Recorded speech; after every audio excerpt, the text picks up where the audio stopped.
सबसे पहले सभी बहनों को अंतर्राष्ट्रीय महिला दिवस की हार्दिक शुभकामनाएं। और सभी को आज अपना लक्ष्य है वो निर्धारित करना होगा कि हमें गवर्नमेंट जॉब पाना है, और सेल्फ कॉन्फिडेंस के साथ आपको ये अपना लक्ष्य है उसको मजबूती के साथ आज ही अपना जो भी किसी भी एग्जाम की आप प्रिपरेशन कर रहे हो तो आज ही अपना क्या है कि लक्ष्य है, टाइम टेबल है उसको बना के रखना है कि हाँ मैं इतने समय में इतने स्टडी करूँगी। और भले ही आप किसी भी एग्जाम की प्रिपरेशन कर रही हो तो उसको अपने सामने रखना ही होगा, यानी उसको अपनी आंखों के सामने रखना है कि हाँ मैं इस एग्जाम की तैयारी कर रही हूँ और 100% अपना दूंगी। भले ही मेरे सामने कितनी भी विकट परिस्थितियाँ हो, भले ही मुझे पूरे घर की जिम्मेदारी हो, भले बच्चों की जिम्मेदारी हो, भले ही मैं ऑनलाइन कोचिंग कर पाऊँ या ना पाऊँ, लेकिन सेल्फ स्टडी से क्या कि मैं अपना लक्ष्य जरूर निर्धारित करूँगी। क्योंकि कुछ हाउस वाइफ ऐसी होती हैं उनके सामने बहुत सी चुनौतियाँ होती हैं। अगर वो ऑनलाइन क्लासें लगाएं तो वो मान लो कि बुक से नहीं पढ़ पाती है, और मान लो कि कोचिंग पे जाने की तो बहुत बड़ी बात होती है, यानी कि भाई घर बैठ के क्या है कि कुछ मायूस हो जाती है। तो उनको मायूस नहीं होना है, आज ही अपना क्या है कि लक्ष्य है वो निर्धारित करना होगा कि हाँ मुझे इस एग्ज़ाम की प्रिपरेशन करनी है और मैं इस एग्ज़ाम को क्या कि 100% निकालूंगी। वो कहते हैं नहीं कि मन के हारे हार है और मन के जीते जीत। फिर नेक्स्ट है कि जैसे कि करत करत अभ्यास तय जुटमित हो सुजान सरी आवाजात पे सिल पे होत निरसान, यानी कि अनुभव व्यक्ति तो क्या है हार सकता है क्योंकि उसको पता होता है कि हाँ ये चीज़ मुझे आती है। लेकिन जो अभ्यास करता है, प्रयास करता है, कंटिन्यू लगातार मेहनत करता है, वो व्यक्ति कभी हार नहीं हो सकता। तो इसलिए क्या कि आज 8 मार्च अंतर्राष्ट्रीय महिला दिवस पे जो भी हाउस वाइफ है उनको क्या कि अपने किसी भी एग्जाम की आप प्रिपरेशन कर रहे हो तो उसके लिए सबसे पहले आपको क्या कि आज ही टाइम टेबल बनाना होगा। टाइम टेबल बनाना है अपने मान जो भी एग्जाम है उसके लिए, और अपना टारगेट है वो उसको क्या है कि अपने सामने रखना होगा कि हाँ मेरा टारगेट है एक टीचर बनने का, मेरा पुलिस बनने का, कोई भी एग्जाम हो उसकी तैयारी करने का टारगेट है, उसको क्या कि मैं 100% करके रहूँगी। तो आज हम मुख्य रूप से बात करेंगे सबसे पहले, क्योंकि बहुत सी महिलाएं हैं, बहुत सी बहनें उन्होंने रीट पात्रता परीक्षा है वो एग्ज़ाम दिया है, कुछ के पहले से क्लियर है तो कुछ ने अभी एग्ज़ाम दिया है, और उनकी क्या कि मान लो कि रीट पात्रता क्लियर हो जाएगी और वो मुख्य परीक्षा की तैयारी करना चाहती है। तो वो क्या कि किस प्रकार शुरुआत कहाँ से करें, उनके सामने ये बहुत बड़ी समस्या बन चुकी है कि हम रीट मुख्य परीक्षा की शुरुआत कहाँ से करें। तो सबसे पहले हम डिस्कस करते हैं कि राजस्थान जीके है उसको किस प्रकार तैयार करें। राजस्थान जीके है क्योंकि अभी ज्योग्राफी है उसमें कुछ चेंजेस हो जाते हैं, पहले 33 से लेते फिर 51 हो गए, अब 44 हो चुके हैं। तो इस यहाँ पे क्या थोड़ा सा कन्फ्यूजन है उनको कि हम ज्योग्राफी को किस आधार पे तय करें। तो आप एक बार क्या कि ज्योग्राफी को छोड़ दो, ज्योग्राफी को आप क्या है कि अगस्त माह में जाके उठा लेना, या उससे पहले जो भी आंकड़े निर्धारित हो जाए, हाँ ये रहेंगे, डाटा फिक्स हो जाए, तब जाके आप क्या कि ज्योग्राफी उठाना। उससे पहले क्या है कि आप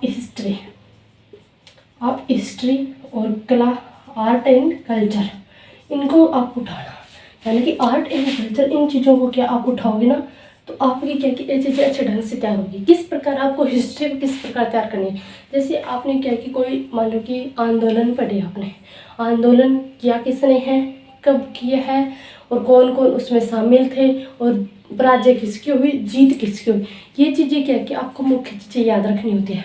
तो आप उनको पहले आप क्या कि बुक से पढ़ना, जब आप बुक से आपको समझ में नहीं आए तब आप क्या है कि कोई यूट्यूब से वीडियो उठा लेना, वीडियो देख लेना। बुक से पढ़ा और फिर आपने वीडियो से देखा, दोनों चीज़ें आपने समझे कि इस चीज़ में मुख्य चीज़ क्या है। फिर उसके क्या कि जो मुख्य इम्पोर्टेंट चीज़ें उनको अंडरलाइन कीजिए और शॉर्ट से नोट्स बना लीजिए। एक अपने पास क्या कि एक्स्ट्रा बुक मान लो कि एक नोटबुक रख लो, एक कॉपी रखो, उसमें क्या कि उस चीज़ से संबंधित जैसे आपने आंदोलन याद रखे, जैसे कि नसीराबाद आंदोलन हो, इस प्रकार के जो भी आंदोलन हो उनको क्या कि शॉर्ट वे में लिखो कि हाँ ये आंदोलन कब हुआ था, किसके मध्य हुआ था, किसके पराजय हुई, किसकी जीत हुई, और कौन कौन सैनिक इसमें मारे गए, और कौन कौन सैनिक हुई विजय, किस सैनिक ने सबसे ज़्यादा योगदान दिया। तो यही चीज़ें इसमें क्या कि हिस्ट्री में पूछी जाती हैं।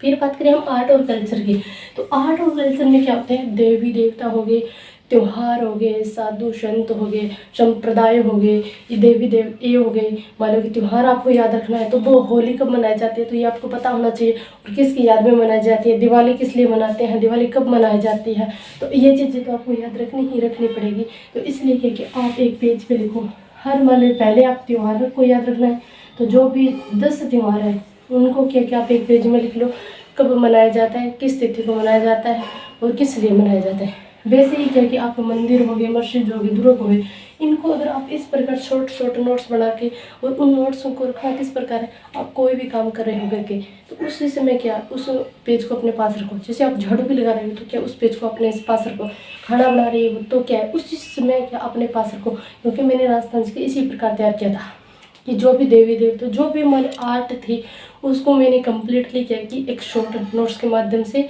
एक एक्स्ट्रा मैंने कॉपी ली थी, उसके पेज फाड़ लिए।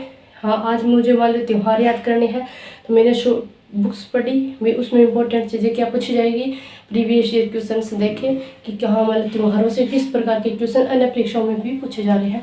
तो उन्हीं के बेस के आधार पे क्या कि मैंने शॉर्ट चीज़ें लिखी, और जब भी मैं घर का काम करती तो उसी के साथ साथ क्या कि उनको रिपीट करती रहती थी। तो इस प्रकार से क्या कि मैंने आर्ट और हिस्ट्री को कम्प्लीट किया था। और ज्योग्राफी लास्ट में कर लेना। ज्योग्राफी के लिए मैं बुक्स बताती थी, कोटिले क्लासेज है, अशोक सर है पीआरबी वाले, उनके हैंड रिटन नोट्स के माध्यम से बिल्कुल शॉर्ट ट्रिक के माध्यम से आपको बुक मिल जाएगी मेरे पास। मैं उस बुक को आपको दिखा भी देंगी कि किस प्रकार के हमें क्या कि नोट्स बनाने की भी आवश्यकता नहीं पड़ेगी, इतनी बेस्ट बुक है।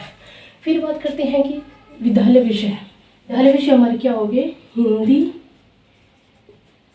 इंग्लिश, मैथ, साइंस और सोशल साइंस। ये सब्जेक्ट क्या, हिंदी, इंग्लिश, मैथ, सामाजिक विज्ञान और विज्ञान, यही क्या है विद्यालय विषय है। तो इनकी शुरुआत किस प्रकार करनी है, आप सबसे पहले क्या कि हिंदी के ले लो। हिंदी में क्या कि ग्रामर पूछी जाएगी। तो ग्रामर आपको पता है कि जैसे संज्ञा आपको याद करनी है तो एक बार आप पढ़ोगे तो आपको याद नहीं होगी, वीडियोस देखोगे तो भी याद नहीं होगी।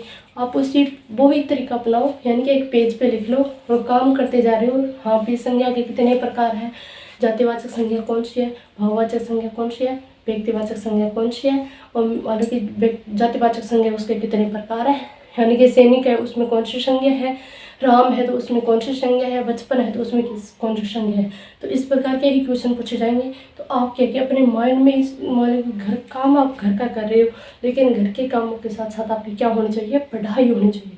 अपना आपका दिमाग किस में होना चाहिए, पढ़ाई में होना चाहिए कि हाँ मैंने ये टॉपिक पढ़ा है, ये टॉपिक मेरा इतना समझ में आया है, कहाँ पे गलती हुई है। तो वो पेज अपने पास रखो, उसी दौरान क्या आप देखो कि हाँ ये चीज़ मुझे समझ में नहीं आई, तो वो चीज़ उसी वक्त क्या कि आप पढ़ो और फिर दोबारा क्या कि अपने माइंड में मनन करते रहो। फिर सबसे पहले आपको क्या कि हिंदी करनी है। अगर आपको इंग्लिश अच्छी खासी आती है तो आप इंग्लिश कर लेना, क्योंकि रीट पात्रता परीक्षा थी उसमें नेगेटिव मार्किंग नहीं थी, लेकिन यहाँ पे मुख्य परीक्षा में क्या कि 1/4 नेगेटिव मार्किंग है। सबसे ज़्यादा फोकस क्या कि आपको राजस्थान जीके पे करना होगा, क्योंकि 180 नंबर का राजस्थान जीके आता है, और विद्यालय विषय कितने नंबर के आते हैं, 50 नंबर के आते हैं। यानी कि हिंदी से 5 क्वेश्चन पूछे जाएंगे, और इंग्लिश से भी 5 क्वेश्चन, और 5 क्वेश्चन मैथ से, और 5 साइंस से, और 5 सोशल साइंस से, यानी कि 5 क्वेश्चन पूछे जाएंगे। और प्रत्येक क्वेश्चन कितने नंबर का होगा, 2 नंबर का होगा। तो 5 क्वेश्चन पूछे जाएंगे, 10 नंबर का पूछा जाएगा हिंदी से। और इसमें ये नहीं है यहाँ संज्ञा से ही पूछा जाएगा, विशेषण से ही पूछा जाएगा। जब रीट मान लो मुख्य परीक्षा 2022 में हुआ था तो उसमें क्या कि एक तो आया था शब्द शुद्धि वाला, और 4 क्वेश्चन क्या है कि क्रिया से पूछ लिए। ओनली एक क्रिया से ही क्वेश्चन उठा लिए, 4 क्वेश्चन क्रिया से हो गए और एक शब्द शुद्धि वाला शब्द दे दिया, बताओ। तो इस प्रकार ये फिक्स डाटा नहीं है कि रीट मुख्य परीक्षा में किस पॉइंट से कितने नंबर का आएगा, कहीं से भी दे सकता है, जो सिलेबस है उससे बाहर नहीं देंगे। तो इस प्रकार से क्या कि आपको हिंदी के जो भी ग्रामर के टॉपिक है उनको अच्छे ढंग से पूरे के पूरे अच्छे ढंग से आपको क्या है पढ़ने पड़ेंगे। और 5 क्वेश्चन पूछा जाएगा, और प्रत्येक क्वेश्चन कितने नंबर का है, 2 नंबर का, यानी कि 10 नंबर का आपको यहाँ से पूछा जाएगा। फिर नेक्स्ट करते हैं कि टीचिंग मेथड्स, यानी कि शैक्षणिक रीति विज्ञान है। शैक्षणिक रीति विज्ञान को हम क्या कहते हैं, टीचिंग मेथड, यानी कि शिक्षण विधियाँ। इनसे भी क्या है कि आपके 4 क्वेश्चन पूछे जाएंगे। जितने क्वेश्चन पूछे जाएंगे प्रत्येक से ये बिल्कुल भी मन से निकाल देना कि हाँ हिंदी से क्या पता 2 पूछ ले, इंग्लिश से 6 पूछ ले, नहीं, फिक्स है। 5 आपको इंग्लिश के देखने को मिलेंगे, 5 आपको हिंदी के, 5 मैथ के, 5 क्वेश्चन तो आपको विद्यालय विषय के देखने को मिलेंगे और 4 क्वेश्चन क्या कि टीचिंग मेथड से देखने को मिलेंगे। तो टीचिंग मेथड्स के क्या कि आपको 4 क्वेश्चन देखने को मिलेगा। कुल मिला के हम कह सकते हैं कि हिंदी से विद्यालय विषय और शैक्षणिक रीति विज्ञान टोटल 9 क्वेश्चन पूछे जाएंगे प्रत्येक सब्जेक्ट से, यानी कि 9 क्वेश्चन हो गए तो 5 क्वेश्चन हो गए, तो आपको क्या कि 90 नंबर के तो ये आएंगे विद्यालय विषय और शैक्षणिक रीति विज्ञान, ये दोनों कितने नंबर के आएंगे विद्यालय विषय में। फिर ये ICT रहेगी, आपको पता ही है, और साइकोलॉजी। फिर बात करते हैं कि एक हाउस वाइफ कम समय में तैयारी कैसे करे।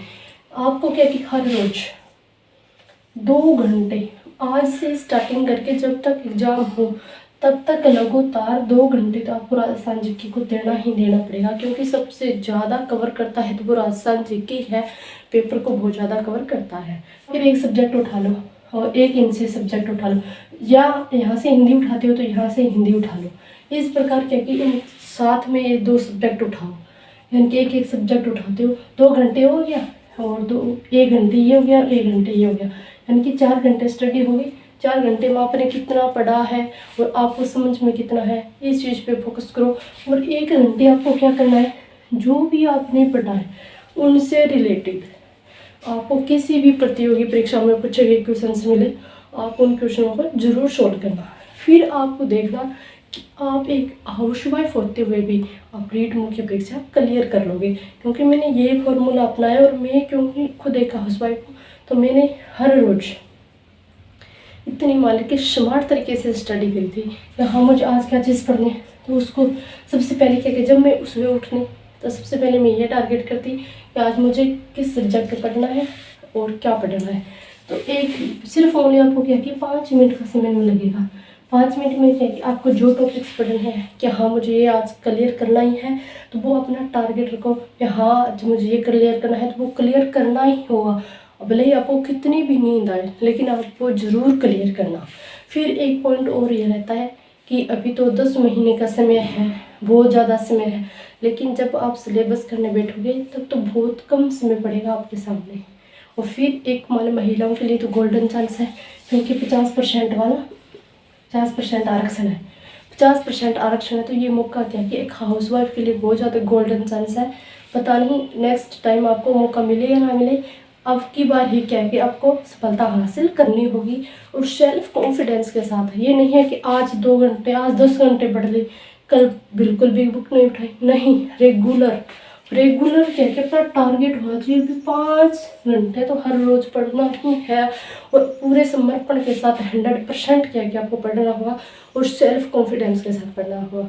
कोई भी कुछ भी नेगेटिव बोले उनकी सुन लो, कोई भी ताने मारे उनकी भी सुन लो, भले ही कुछ भी हो, लेकिन आपको 5 घंटे पढ़ना होगा और आपका टारगेट ये होना चाहिए कि हाँ मैं अब की बार रीट मुख्य परीक्षा है उसको सफलता प्राप्त करूँगी।